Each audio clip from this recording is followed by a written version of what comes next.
प्रिय विद्यार्थियों, कक्षा 12 विषय जीव विज्ञान प्रथम अध्याय आवृत विधि पादपों में जनन, रिप्रोडक्शन इन एंजियोस्पर्मिक प्लांट। इसमें हमारा सबसे पहले टॉपिक रहेगा अल्टरनेशन ऑफ जनरेशन, पीडीए का अंतर। आवृत विधि पादपों में एक के बाद एक पीढ़ी आती है, अर्थात एकांतर क्रम में आती है, इसलिए इसको हम पीढ़ी एकांतरण कहते हैं। युग्मकोद्भिद पीढ़ी व बीजाणुकोद्भिद पीढ़ी, बीजाणुकोद्भिद पीढ़ी के बाद फिर युग्मकोद्भिद, फिर युग्मकोद्भिद के बाद बीजाणुकोद्भिद पीढ़ी, इस प्रकार एकांतरित होती है, इसलिए इसको हम पीढ़ी एकांतरण कहते हैं, अल्टरनेशन ऑफ जनरेशन। तो सबसे पहले हम इसके बीजाणुकोद्भिद पीढ़ी के बारे में देखेंगे। बीजाणुकोद्भिद पीढ़ी है वो, उसमें मुख्य जो पादप शरीर है उसका वो बीजाणुकोद्भिद होता है, मेन प्लांट बॉडी होती है। मुख्य पादप शरीर बीजाणु के जन्म से संबंधित होती है।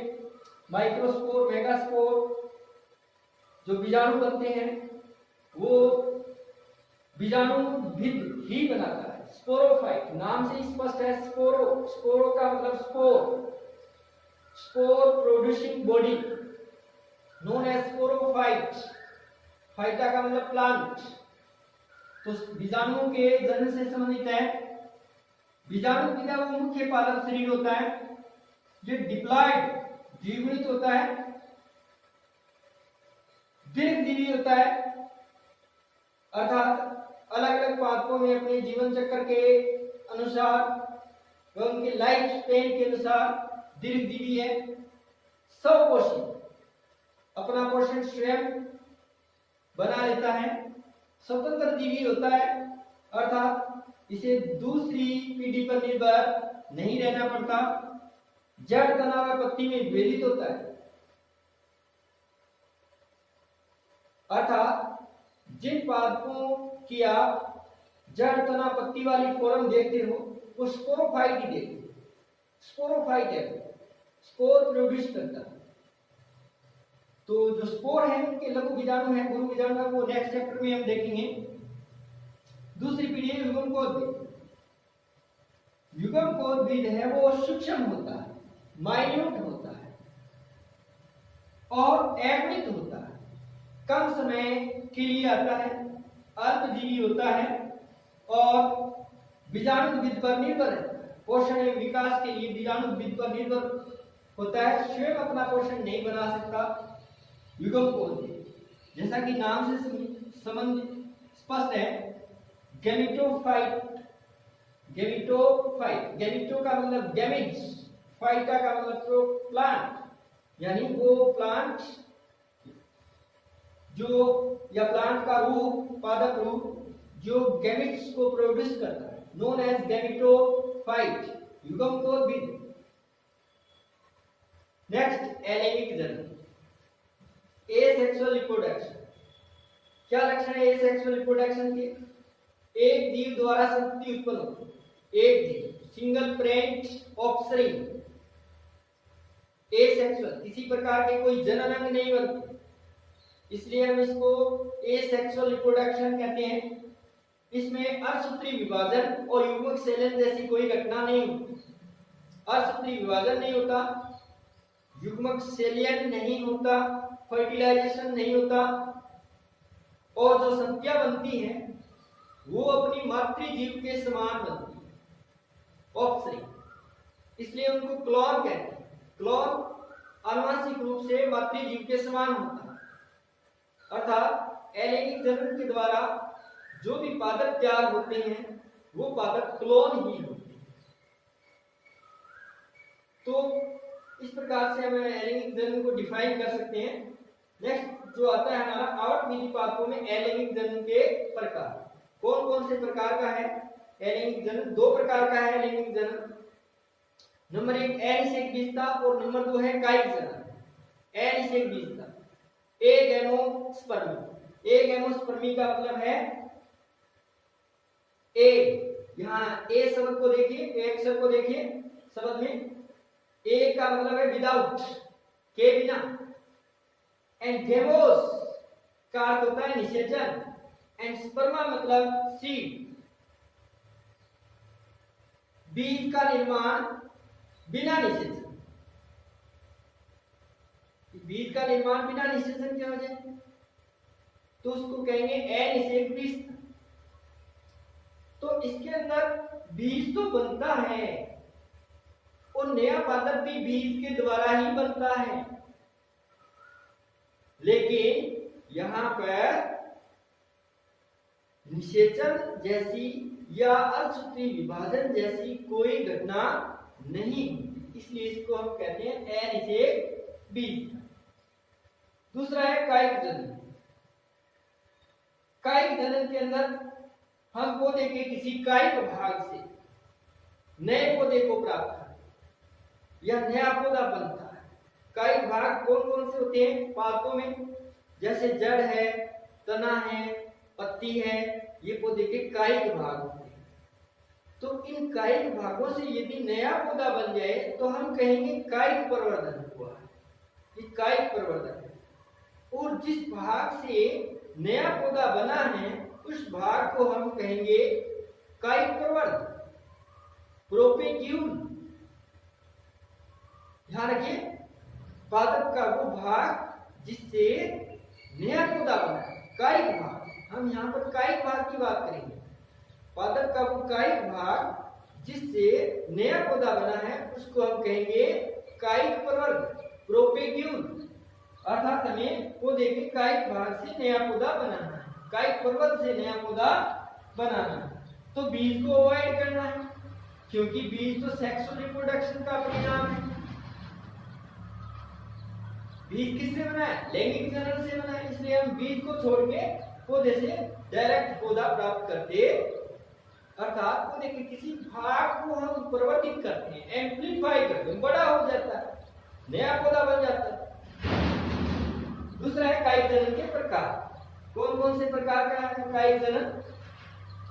प्राकृतिक कायिक जनन और कृत्रिम कायिक। सबसे पहले देखते हैं प्राकृतिक कायिक जनन।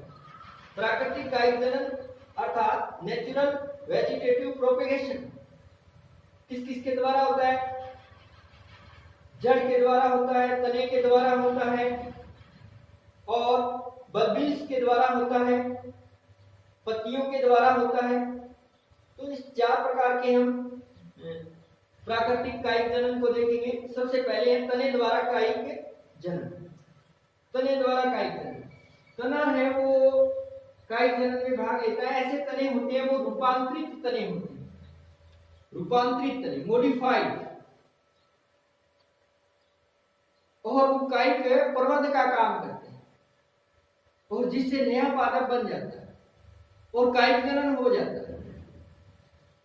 तो कौन कौन से ऐसे तने हैं, कौन कौन से ऐसे तने के रूप हैं? देखिए, नंबर 1 राइजोम, हिंदी में इसको कहेंगे प्रकंद। प्रकंद है वो अंडरग्राउंड स्टेम, भूमिगत तना होता है और भूमिगत तना क्षैतिज वृद्धि करता है। ये अनियमित आकार का होता है और इसके ऊपर जो बर्ड्स पाई जाती हैं, इसके ऊपर जो प्रवसंधि होती है, उन संधियों पर क्लिकाएं प्रस्फुटित होती है। उन क्लिकाओं से नए पादप का निर्माण होता है। इसका उदाहरण है अदरक और हल्दी। अदरक और हल्दी तने होते हैं, तने। जड़ मत समझना, आमतौर पर विद्यार्थी इसको जड़ समझ लेते हैं। तना होता है अदरक हल्दी। दूसरा है कंद, ट्यूबर, यह भी भूमिगत तना होता है और फूड स्टोरेज करके फूल जाता है। तने का जो भूमिगत तने का जो शीर्ष भाग है वो फूल कर मोटा हो जाता है, अनियमित आकार का हो जाता है और इसके ऊपर क्लिकाएं प्रस्फुटित होती है। उन क्लिकाओं से नए पादप का निर्माण होता है और जो क्लिकाएं होती हैं उनको हम कहते हैं आंख। जैसे आलू के अंदर, जैसे ही आलू का जो सीजन आता है और उस पर छोटे छोटे बिंदु के समान आपको हरे हरे पॉइंट दिखाई देते हैं, हरे हरे पॉइंट दिखाई देते हैं, पॉइंट्स को हम क्या बोलेंगे? आई, आ, इनसे नए पादप का निर्माण होता है। तो कंद या ट्यूबर का एग्जाम्पल है आलू। तीसरा आता है सलक्कन। सलक्कन बल्ब, बल्ब का जो उदाहरण है वो प्याज। अब अपन यदि प्याज को काट कर देखेंगे तो प्याज का जो कटा हुआ भाग है, इस प्रकार से आपने प्याज देखिए,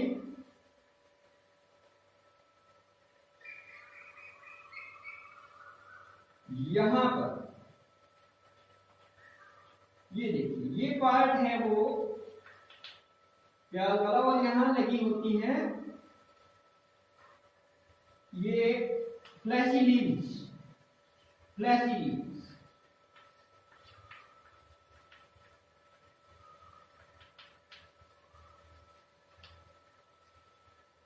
ये इसका अंडरग्राउंड स्टेम है, भूमिगत तना है, तना है ये। इस तने के नीचे वाली सतह पर आप देख रहे हैं यहां से जड़ें अराइज हो रही हैं, जड़ें निकल रही हैं, और इस तने के ऊपर फ्लैशी लीव्स, ये तना किससे ढका हुआ है? मांसल पत्तियों के द्वारा ढका हुआ है, जो सेकेंडरी वर्तों में कंसेंट्रिक वे में व्यवस्थित है, कंसेंट्रिक वे के अंदर व्यवस्थित है। ये डिस्कॉइड तना होता है, अत्यंत संघनित या हरासित तना होता है। इसमें पार्श्व कलिकाएं प्रस्फुटित होती है और उन कलिकाओं से नए पौधे का निर्माण होता है। यहाँ पर इसमें यहाँ पर कलिकाएं प्रस्फुटित होती है यहाँ, और इन कलिकाओं से नए पौधे का निर्माण होता है। इस प्रकार का उदाहरण किसका है भाई? प्याज, लहसुन, लीली। तो इनके अंदर भूमिगत तने होते हैं जिनको हम बल्ब या शलक्कन कहते हैं। चौथा है घनकंद, कोरम। देखिए कोरम किस प्रकार का तना होता है? कोरम, कोरम है वो भूमिगत तना है और उद्गर वृद्धि करता है। कैसी वृद्धि करता है? उद्गर, वर्टिकल, वर्टिकल वृद्धि करता है। यहां देख सकते हैं हम केसर के अंदर इस प्रकार का तना पाया जाता है, और इस पर नोड एंड इंटरनोड, ये नोड रीजन, और इस नोड रीजन से बड अराइज होती है, बड निकलती है और वो नया कोरम बनाती है। यहीं पर नया कोरम बना लेती है, बड अराइज होती है और यहीं पर नया कोरम, यहां से बड अराइज हुई, बड निकली, टीका निकली और उसने नया कोरम बना। इन छोटे नन्हे कोरम को या डॉटर कोरम को कोरमेल कहेंगे। क्या कहेंगे? कोरमेल, इनको कोरमेल कहेंगे। तो इस प्रकार एक कोरम, और ये डी अटैच होगा। जब ये डी अटैच अर्थात इस मातृकोरम से ये कोरमेल अलग होगा तो एक नया पादप बना लेगा, नया पादप बना लेगा कोरम। तो इस प्रकार कोरम से हम नए पौधे प्राप्त करते हैं जो प्राकृतिक रूप से एराइज होते हैं, प्राकृतिक रूप से बनते हैं। तो प्राकृतिक काइट तना है एक प्रकार का। उदाहरण इसका क्या है? अरवी है, जमीकंद है, केसर है, इनमें कोरम पाया जाता है, घनकंद पाया जाता है। नेक्स्ट जो हमारा जो मॉडिफिकेशन है, ये भूमिगत तना ही होता है कोरम। नेक्स्ट जो मॉडिफिकेशन होता है वो ऊपरी भूस्तर, रंदा, इनको क्रीपिंग स्टेम भी बोलते हैं। रंदा क्रीप करते हैं ये। किस में पाया जाता है? दूब घास में पाया जाता है, साइनिडोन डेक्टाइलम, खट्टी putty, oxalis, Brahmi, Centella asiatica, इनके अंदर ऊपरी घुसदारी पाया जाता है।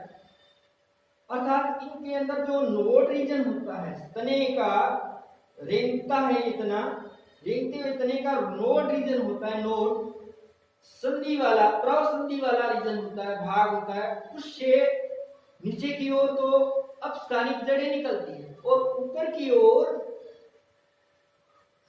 प्रो बनता है।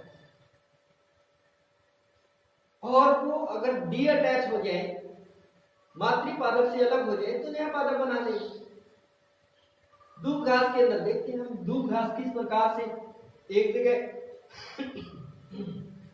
लगाया है दूब घास तो फैल जाता है, रन करता है, इसलिए इसको क्या बोलते हैं, रनर। तो यहां पर हम ये देख सकते हैं,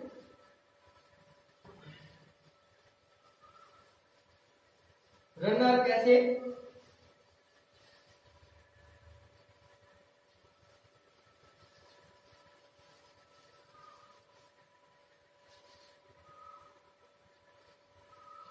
ये दूब घास और यहाँ जड़ें निकली है और फिर आगे तना है वो वृद्धि करेगा और यहाँ जमीन भूमि पर नीचे की ओर तो अपस्थानिक जड़ें निकलेगी और ऊपर प्रो बना लेगी।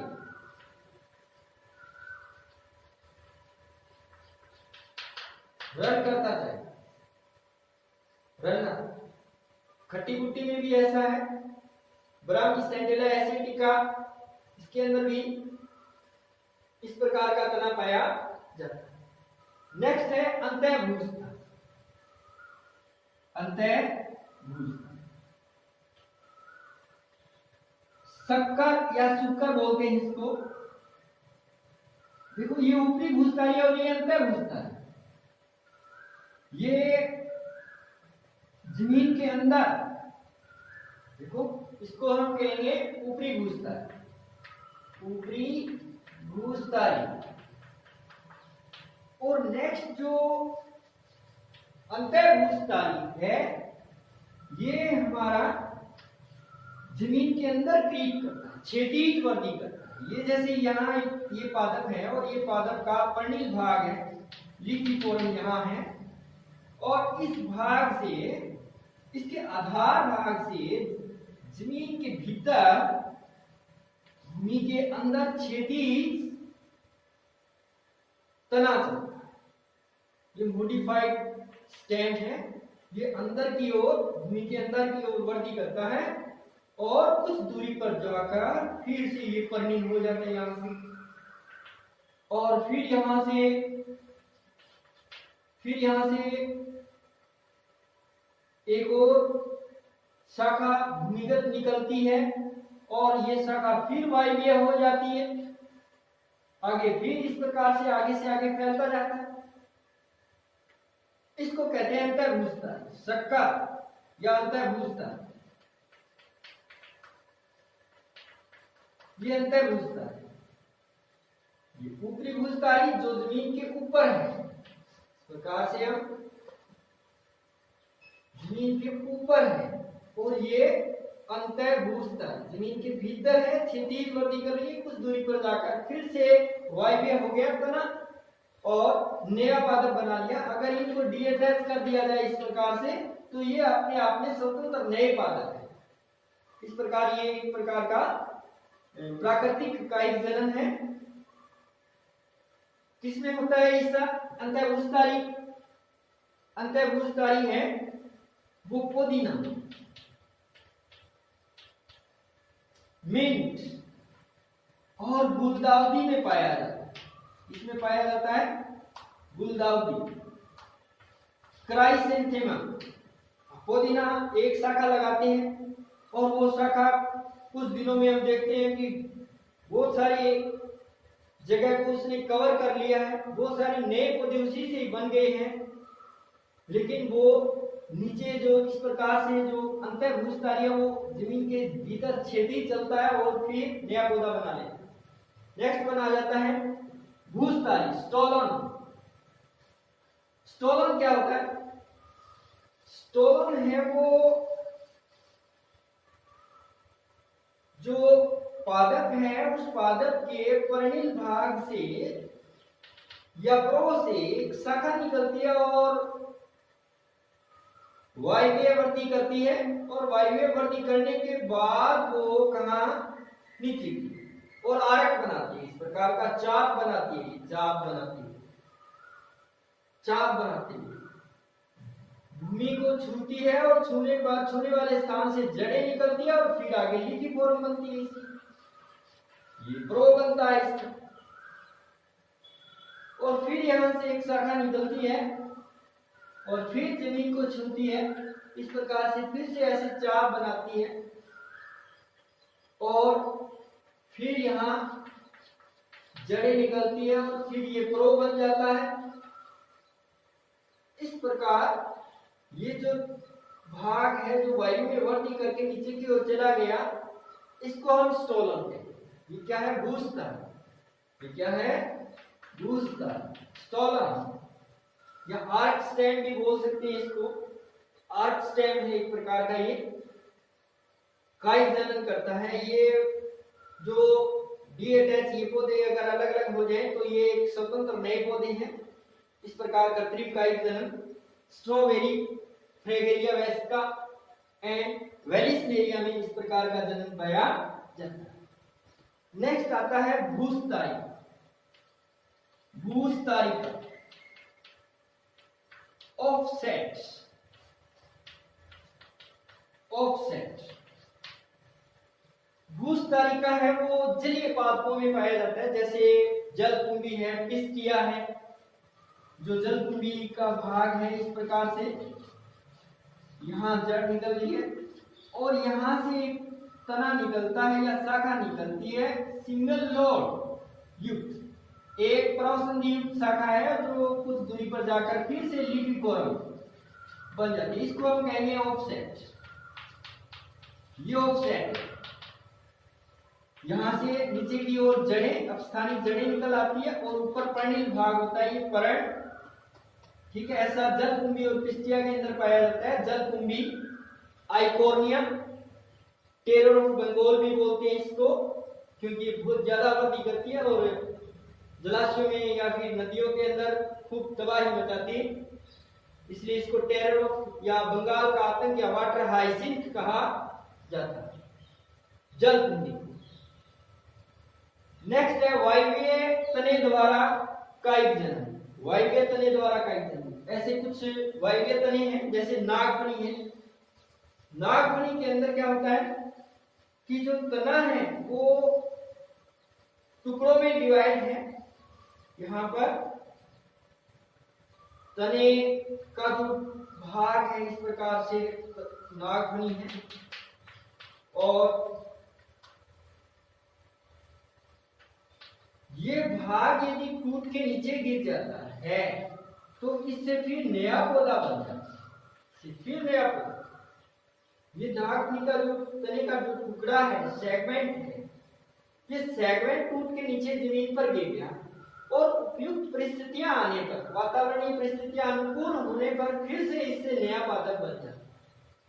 इसलिए इसको कहेंगे वायवीय तने द्वारा कायिक प्रवर्धन। वायवीय तने द्वारा कायिक प्रवर्धन किसमें होता है? नागफनी के अंदर होता है। ओपेंसिया डिलेनाई, नागफनी। नेक्स्ट, जड़ों द्वारा कायिक प्रवर्धन। जो काष्ठीय पौधे हैं, कई बार आपने देखा होगा कि पौधों के पास कुछ जड़ें उगाती हैं, जैसे नीम है, शीशम है। इन पौधों के पास जड़ें उनकी अराइज हो जाती है और अराइज होने पर वो लीफी फोरम में बदल जाती है, प्रो में बदल जाती है। ऐसी जड़ें हैं वो कायिक जनन करती है। ये जड़ों द्वारा कायिक जनन है इस प्रकार का। और जो जड़ है वो उस पर अपस्थानिक कलिकाएं होती है और अपस्थानिक कलिकाएं हैं वो नए पादप का निर्माण कर देती है और नीचे की ओर अपस्थानिक जड़ें निकलती है और मूल पादप से अलग होने पर एक स्वतंत्र पादप बना लेती है। जड़ों द्वारा कायिक किस में पाया जाता है? नीम में पाया जाता है, शीशम में पाया जाता है और चमेली में पाया जाता है। कुछ जड़ें होती है वो टिबेरस होती है, कंदीय जड़ें बोलती है उनको। उन कंदीय जड़ों के ऊपर अपस्थानिक कलिकाएं होती है, कंदीय जड़ें। जैसे आपने देखा है डहेलिया के अंदर, डहेलिया की जड़ है वो फूली हुई होती है, फूड को स्टोर कर लेती है, क्योंकि डहेलिया डेलिकेटेड प्लांट है, हर्बेशियस है और उसकी जो जड़ें हैं वो मोटी ट्यूबरस है। और वो क्यों बनी वैसी?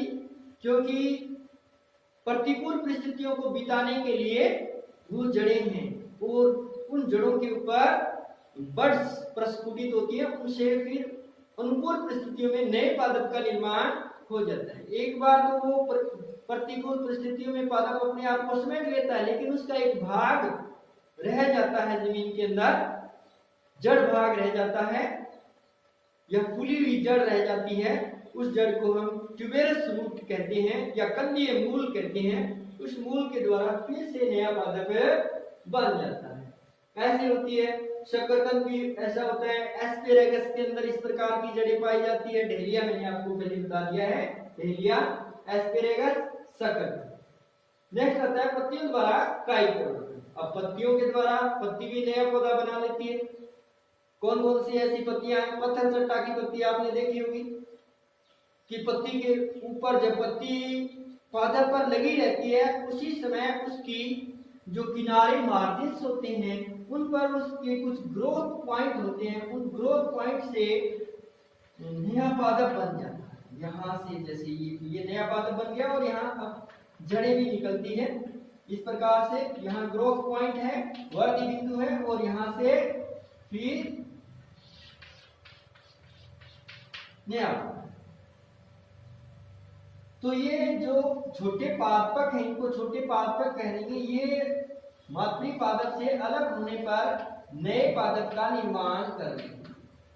या फिर ये पत्ती गिरने के बाद जमीन पर गिर जाती है तो इसका ये भाग है वो भूमि में स्थापित हो जाता है और फिर से नए पादप, पत्थर चट्टा के नीचे आपने नीचे देखोगे तो जमीन पर नए पादप है वो बने हुए मिलेंगे। तो इस प्रकार कृत्रिम रूप से पत्तियों द्वारा,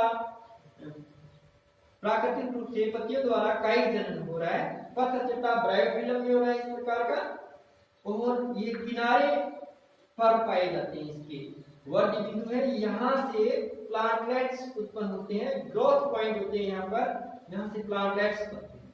नेक्स्ट होता है बिगोनिया। बिगोनिया के अंदर जो पत्ती है उसकी जो शिराएं हैं,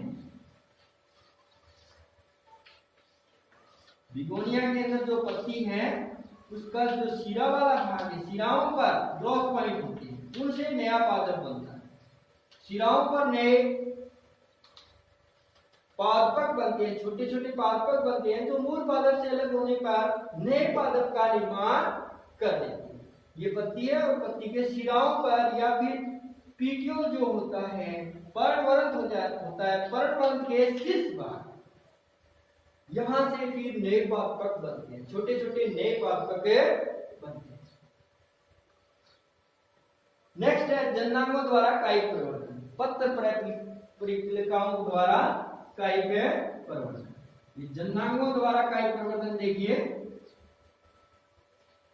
या वेजिटेटिव प्रोपेगेशन बाय बल्बिल्स या natural vegetative propagation by bulbils. Bulbils के द्वारा कायिक जनन किस प्रकार होता है? अब बल्बिल्स या पत्र परिपलिकाएं होती क्या है?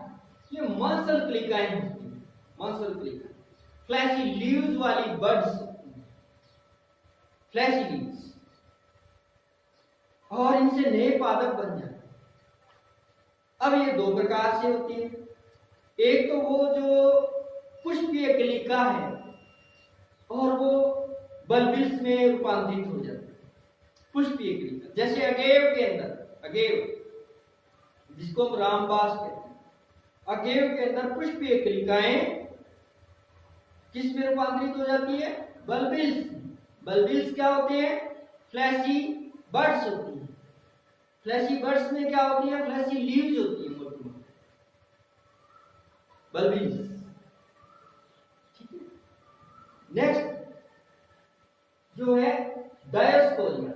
डायोस्कोरिया के अंदर जो कक्षस्थ कलिकाएं हैं, ऑक्सिलरी बड्स हैं, वो बल्बिल्स में बदल जाती है। ऑक्सिलरी बड्स बल्बिल्स में बदल जाती है डायोस्कोरिया के अंदर। देखिए डायोस्कोरिया का जो प्लांट है उस प्लांट के ऊपर इस प्रकार पत्तियां हैं, और पत्तियां जो फोलिएज लीव्स है ना, यहाँ ये फोलिएज पत्तियां हैं, और इन पत्तियों के यहाँ पर जो कक्षस्थ कलिका निकल है, ऑक्सिलरी बड बन रही थी, वो बड क्या बन गए भी? बल्बिल्स बन गए, गोल गोल। ये भाग इसको देखो, बल्बिल्स ने, बल्बिल्स। ठीक है, तो अगर ये डी अटैच हो गया, यहां से डी अटैच होने पर भूमि पर गिरेगा और भूमि से फिर नए पादप का निर्माण हो जाएगा, अनुकूल परिस्थितियों में नया पादप बनेगा। तो ये संरचना प्राकृतिक रूप से ही बन रही है इसके अंदर, पादप के अंदर, और भूमि पर गिरने के बाद नया पादप बनता है इससे, इसलिए ये प्राकृतिक कायिक जनन है। तो बल्बिल्स के द्वारा कौन कौन से पौधे हैं? देखिए, डायोस्कोरिया, और दूसरा पौधा है अगेव। अगेव, अगेव के अंदर ध्यान रखना है, अगेव के अंदर जो पुष्पीय कलिकाएं हैं वो बल्बिल्स में रूपांतरित हो जाती है। बल्बिल्स, अगेव के बल्बिल्स इस प्रकार के होते हैं। ये बल्बिल्स फ्लैशी होती हैं, मांसर होते हैं, मोटे मोटे होते हैं इस प्रकार से। ये पुष्पी शाखा पर बन जाते हैं। यहाँ पुष्पी बड़ बननी थी, फूल बनना था, लेकिन फूल ना बनकर इस प्रकार की फ्लैशी बड बन गई।